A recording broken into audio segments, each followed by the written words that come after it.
Assalamu alaikum students.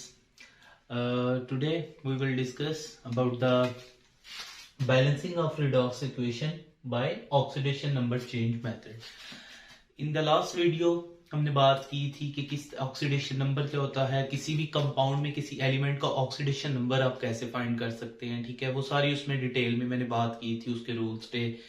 सो आज हम बात करेंगे कि अगर हमारे पास एक रिडॉक्स इक्वेशन है, रिडॉक्स रिएक्शन की भी मैंने आपके साथ बात की थी लास्ट पे, उसके बारे में डिस्कस किया था। सो आज हम क्या करेंगे, रिडॉक्स इक्वेशन को बैलेंस करने का एक मेथड डिस्कस करेंगे, जो कि क्या है, ऑक्सीडेशन नंबर चेंज मेथड। इसको ये नाम क्यों दिया जाता है, ये मैंने एक एग्जांपल लिखी है, एक रिडॉक्स इक्वेशन लिखी है, इसको हम इसमें अंदर बैलेंस करेंगे और एट द एंड आपको सारे आंसर मिल जाएंगे। Why it is called as the oxidation number change method. एक दूसरा मेथड भी है, ओके, आयन इलेक्ट्रॉन मेथड है, एक ऑक्सीडेशन नंबर चेंज मेथड है। तो अभी हम इस वीडियो में हम बात करेंगे ऑक्सीडेशन नंबर चेंज मेथड के ऊपर और with the help of an example. इस एग्जांपल में मैं सारे रूल्स इसको स्टेप बाय स्टेप आप लोगों को बताऊंगा। ओके, तो ये इक्वेशन को हम स्टार्ट करते हैं बैलेंस करना। So first of all student, you have to write the oxidation number of each element. हर एलिमेंट का आपने क्या लिखना है, ऑक्सीडेशन नंबर लिखना है। ओके स्टूडेंट, तो according to the first rule, phosphorus free state में है तो इसका ऑक्सीडेशन नंबर हमारे पास क्या होगा, 0। और हमें पता है हाइड्रोजन का ऑक्सीडेशन नंबर क्या होता है, +1, इंस्टेड ऑफ कि ये किसी मेटल के साथ कंबाइन ना हो। ओके, तो हमें स्टूडेंट्स पता है कि आपके पास ऑक्सीजन का ऑक्सीडेशन नंबर क्या होता है, -2। ओके स्टूडेंट, आप सिंगल एलिमेंट का ही लिखेंगे, लाइक ऑक्सीजन 3 है तो आप -6 नहीं लिखेंगे, ठीक है, आप -2 ही लिखेंगे इसके ऊपर, ठीक है, सिंगल का ही लिखना है, चाहे वो 5 हो, 4 हो, 3 हो। सिमिलरली अब इन दोनों को बैलेंस करने के लिए यहाँ पे अगर स्टूडेंट्स आप देखें तो आपके पास टोटल कितने यहाँ पे चार्ज आएगा। अगर आपको इसका फाइंड करना है तो ये आप कर सकते हैं, लाइक हाइड्रोजन को आपको पता है +1, प्लस नाइट्रोजन की जगह हम x लिख देंगे, +3 इंटू हम क्या करेंगे, एक के ऊपर कितना चार्ज है, -2, इक्वल कर देंगे इसको 0 के। Okay students, so that is the 1 + x - 6 is equal to 0। So x + 5 is equal x - 5 is equal to 0। So x is equal to +5। तो स्टूडेंट ये हमने लास्ट लेक्चर में बात की थी किस तरह से फाइंड करते हैं। तो हमने क्या देखा कि यहाँ पे नाइट्रोजन की ऑक्सीडेशन नंबर क्या आ जाता है, +5। सिमिलरली ऑक्सीजन का -2 और एक हाइड्रोजन का कितना होता है स्टूडेंट, +1। ओके, सिंगल लिखेंगे आप। सिमिलरली अगर इसका देखें तो -2 और ये नाइट्रोजन आपके पास क्या आ जाएगा, यहाँ पे +2। ओके स्टूडेंट्स, हाइड्रोजन का आपको पता ही क्या होता है, आपको पता है ये +1 है, और ऑक्सीजन का क्या होता है, -2। यहाँ फास्फोरस का फाइंड करना है। सिमिलरली आप क्या कर सकते हैं, एक हाइड्रोजन है उसका +1 है, और कितने हाइड्रोजन है टोटल आपके पास, 3। फास्फोरस की जगह x लिखे, +4 इंटू आपके पास कितने ऑक्सीजन है, 4 है, 4 से मल्टीप्लाई कर दिया, एक ऑक्सीजन पे चार्ज -2, टोटल आपके कंपाउंड के ऊपर तो कोई चार्ज नहीं था, वो 0 के इक्वल किया। 3 + x - 8 is equal to 0। So that is the x - 5 is equal to 0। So x is equal to +5। तो स्टूडेंट यहाँ पे आपने देखा कि हमारे फास्फोरस पे चार्ज क्या आ गया, +5। Okay, so that was the first step कि आप हर एलिमेंट के ऊपर उसकी क्या लिख देंगे, ऑक्सीडेशन नंबर लिख देंगे सभी उसका। ओके स्टूडेंट्स, तो अब हम देखते हैं कि नेक्स्ट स्टेप क्या करना है। ओके स्टूडेंट, अब देखें तो नेक्स्ट स्टेप हमारे पास क्या होगा, हम देखेंगे किस किस एलिमेंट का ऑक्सीडेशन नंबर रिएक्टेंट से जब प्रोडक्ट में इक्वेशन जा रही है तो चेंज हो रहा है।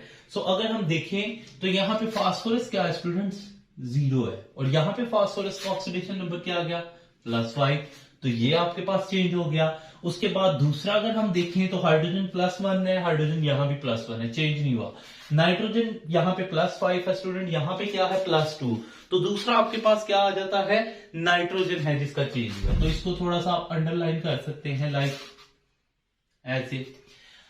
थर्ड आपके पास जो स्टूडेंट्स एलिमेंट है वो है ऑक्सीजन। ऑक्सीजन अगर आप रिएक्टेंट साइड पे देखें तो बोथ साइड उसके ऊपर क्या चार्ज है, -2, और इस साइड पे भी -2, सो उसके अंदर कोई चेंज नहीं आया।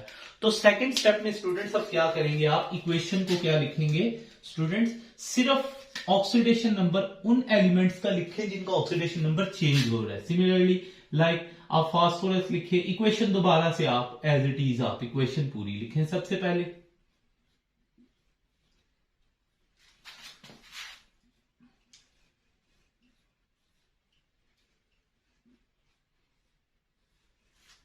ओके स्टूडेंट्स, आपने कंप्लीट इक्वेशन फिर से लिख ली, लेकिन इस दफा ऑक्सीडेशन नंबर सिर्फ उनके लिखे जिनके चेंज हुए हैं, like this phosphorus 0 to phosphorus +5. Okay, this nitrogen is here the +5 और यहां पे क्या आ गया +2. मैंने उनके नहीं लिखे जिनके ऑक्सीडेशन नंबर सेम है, वो नहीं लिखेंगे, जिनके चेंज हुए जस्ट वो लिखे.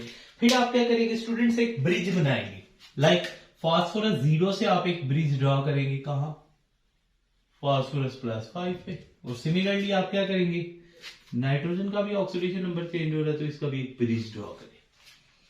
ओके स्टूडेंट्स, इसके ऊपर हमने बात की थी ऑक्सीडेशन नंबर का इंक्रीज आना, ये ऑक्सीडेशन है, और ऑक्सीडेशन नंबर में डिक्रीज आना ये रिडक्शन है. अगर आप देखें स्टूडेंट्स तो फास्फोरस 0 से फास्फोरस 5 हो गया, सो दैट इज द ऑक्सीडेशन. और स्टूडेंट मुझे बताएं, ऑक्सीडेशन को मैंने आपको ये भी बताया था कि ये लॉस ऑफ इलेक्ट्रॉन होता है, तो कितने इलेक्ट्रॉन लॉस हो तो +5 ऑक्सीडेशन स्टेट 0 से जा रही है. जितनी ऑक्सीडेशन स्टेट में इंक्रीज है उतने इलेक्ट्रॉन क्या हो रहे हैं स्टूडेंट्स, लॉस हो रहे हैं. So it is actually the loss of 5 electron, that is the loss of 5 electron. Student similarly नीचे देखिए तो नाइट्रोजन +5 से कितना चला गया +2. सो 2 3 4 5. सो इसका मतलब इसने क्या किया है बेटा, इसने गेन किए हैं, क्योंकि ये रिडक्शन हो रही है, सो that is the gain of 3 electron. Okay students, next step बेटा आपको क्या करना है, आपको इन इलेक्ट्रॉन्स को इक्वल करना है. अब मैं किस तरह से इक्वल कर सकता हूं, 5 को मैं 3 या 3 को 5 तो नहीं बना सकता किसी नंबर से मल्टीप्लाई करके, तो मैं दोनों को किसी सूटेबल नंबर से मल्टीप्लाई करूंगा. तो बेटा देखें, अगर इसको मैं किससे मल्टीप्लाई कर देता हूं, ये जो आपके पास 5 इलेक्ट्रॉन है इसको मैं 3 से मल्टीप्लाई करूं, 3 से, तो ये बेटा आ जाएंगे 15 इलेक्ट्रॉन. अब मुझे यहां 15 बनाने हैं तो मैं इसको 5 से मल्टीप्लाई कर देता हूं. इस तरह से मैं स्टूडेंट्स इनके इलेक्ट्रॉन्स को क्या कर सकता हूं, इक्वल कर सकता हूं. ठीक है, अब देखिए इसको मैंने 3 से मल्टीप्लाई किया है, तो इसके साथ जो दो आपके पास इक्वेशंस के अंदर जो एलिमेंट्स इन्वॉल्व है उनको भी 3 से मल्टीप्लाई कर दें. लाइक दिस फास्फोरस, इसको भी 3 से मल्टीप्लाई कर दें, और दूसरा ये पूरा कंपाउंड है इसको भी 3 से मल्टीप्लाई कर दें. सिमिलरली इनको हमने 5 से मल्टीप्लाई किया, तो इसके साथ भी आप 5 लिखें, और स्टूडेंट इसके साथ भी क्या लगा देंगे, 5 लगा देंगे. ठीक है, अब इस इक्वेशन को लिख देते हैं, और ऑक्सीडेशन नंबर अब नहीं लिखेंगे स्टूडेंट्स. ठीक है, थर्ड टाइम हम इस इक्वेशन को अब लिखने लगे हैं एज इट इज. ओके, सो ये इक्वेशन अब हमारे पास क्या है, 3p + 5 HNO3. Okay students, plus 1 water molecule. Okay, next 3H3PO4 plus 5NO. अब स्टूडेंट्स हमारे पास ये इक्वेशन है. अब क्या करेंगे स्टूडेंट्स, अब आप इस इक्वेशन को खुद ही इसको बैलेंस करेंगे. ठीक है, जैसे हम करते हैं हिट एंड ट्रायल मेथड से, दोनों साइड पे क्या करना है, आपने एलिमेंट्स को इक्वल करना है. स्टूडेंट सबसे पहले एलिमेंट से स्टार्ट करते हैं. आपने सबसे पहले किसको करना है, हाइड्रोजन और ऑक्सीजन के अलावा जो दूसरे एलिमेंट्स हैं उनको सबसे पहले इक्वल करना है. ठीक है, तो हाइड्रोजन और ऑक्सीजन को अभी नहीं देखेंगे, तो सबसे पहले देखिए फास्फोरस. इस साइड पे कितने हैं, 3. ओके स्टूडेंट, इस साइड पे भी कितने हैं, फास्फोरस 1 नहीं है, एक्चुअली इस पूरे मॉलिक्यूल को 3 से मल्टीप्लाई किया तो 3 phosphorus. Okay, phosphorus are equal. Second one is the other than oxygen और हाइड्रोजन क्या है आपके पास, नाइट्रोजन. नाइट्रोजन यहाँ पे कितने हैं स्टूडेंट, 1 5 5. इस साइड पे 5 नाइट्रोजन है, इस साइड पे भी 5 1 5. नाइट्रोजन भी स्टूडेंट्स इक्वल. ओके, अब हमारे पास रह गया ऑक्सीजन और हाइड्रोजन. ओके स्टूडेंट, तो पहले हाइड्रोजन करेंगे या ऑक्सीजन, तो पहले ऑक्सीजन करना है, लास्ट पे आपने हाइड्रोजन को करना है. ठीक है, तो अगर हम ऑक्सीजन देखें स्टूडेंट्स, तो हमारे पास ऑक्सीजन कितने हैं, 5 3 15 एंड प्लस 1 16 ऑक्सीजन है स्टूडेंट. इस साइड पे हमारे पास ये देखें 5 3 15 और 1 16. इस साइड पे अगर ऑक्सीजन काउंट करें स्टूडेंट तो 5. Okay, and 3 4 12 plus 5. इस साइड पे बेटा आपके पास 17 ऑक्सीजन है, इस साइड पे आपके पास क्या है, 16 ऑक्सीजन है. तो स्टूडेंट एक ऑक्सीजन को इंक्रीज करना है, यहां आप ऑक्सीजन नहीं पुट करेंगे, उस ऑक्सीजन के लिए आप एक वाटर का मॉलिक्यूल ऐड कर देंगे. ओके स्टूडेंट, तो हमें क्या करना पड़ेगा स्टूडेंट, इस साइड पे हम एक वाटर का मॉलिक्यूल फर्दर ऐड कर देते हैं, लाइक. अब देखिए ऑक्सीजन हमने इक्वल कर दिया. अब इस साइड पे देखिए 5 3 15 16 17. Okay student, 4 3 12 and 5 17. Oxygen equal हो गए। अब हाइड्रोजन को चेक करते हैं स्टूडेंट। तो देखिए यहाँ पे कितने हाइड्रोजन है student, 5 2 7 and 2 9। Okay 3 3 are student, यहां पे कितने थे हमारे पास 9, एंड यहां पे देखिए 3 3 आर 9। तो बेटा ये आपके पास क्या है, बैलेंस्ड केमिकल इक्वेशन। ठीक है, ये आपके पास अगर हम इसको फाइनली लिखना चाहें तो हम इसको सम करके स्टूडेंट्स लिख सकते हैं। अब आपके पास ये कैसे लिखी जाएगी, 3p प्लस 5HNO3 प्लस, दो वाटर के मॉलिक्यूल है, सेपरेट लिखने की जगह हम क्या लिखेंगे, 2H2O। Okay student, 3H3PO4 5NO। Student ये अब आपके पास क्या है, बैलेंस्ड केमिकल इक्वेशन। फिर से सुने, रूल्स क्या है बेटा, सबसे पहले आपने सारे के सारे एलिमेंट्स की ऑक्सीडेशन नंबर लिख देने हैं।